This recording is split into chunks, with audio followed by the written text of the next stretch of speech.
Bosome akwantuo no ene emu asiesie ho nsɛm na ekuo baako ano mema nko an wo frɛ wo ho sɛ PR boys na obako odi mu ntintiman pa eye Kofi atie mu na woni Adom Kasee ahwɛ nkɔmɔ no wɔkyerɛ sɛ wo de adehwɛde ato Ghana banim sɛ wɔsoro ade bɛyɛ nkɔnhwɛ na adesuafo maayewa no hɛ wo nkronkuma mu no nkapadi bosome so a wɔnkyekɛma wo ma wɔnye wɔn mo hwe Africa no ewu bu nsa ehu adesua menstrual education penifo hwɛ wɔmfa nhyɛm na nkwadaa nsua no wɔnte ase boys ye ko bia won edon nyina no eye mema no bani ba kwa wonu eka eko no eho Kofi atiamo nsem bia odi ato Adom Kasee enim ene say the main motive is to make sure that there is menstrual hygiene management information and provision of menstrual hygiene management materials for the young girls in the rural areas.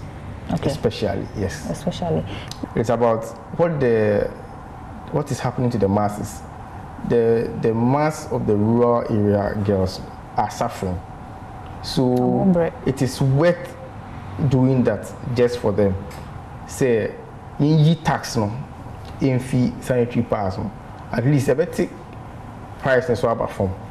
But we also wish say, if there's a policy that can be started by the Ministry for Women and Gender, at least say for the rural areas there, if they can provide it for them for free, find a system to provide it for them for free there, that would be the best option. And wachi, Masibedwani abogina ma dese woke to South and Peswa no eso, or from Mantam no emo. When a monyam for Jifa Gomashi, and so a Kasee editia toa, abai no a To Sanitary Pads eso, or Chemon say and no kind. Yamamuha, onwa a taking decisions to be brave mema. Na soma kofa tax kata kadia to sanitary tower also. As had to dim bonnet freno, luxury taxa. Now was some kasa wanti. Some kasa wa, men kasa because me NDC and me MPP, me kasa because me your bar, my fobda. I'm a TSA. And he said, a dear Nanko Poashisha, a man mammy ye obano. No etchiremensa. Emma meets me come and miss answer, men Miami woman, Ashamrebia. It's here me fa who so.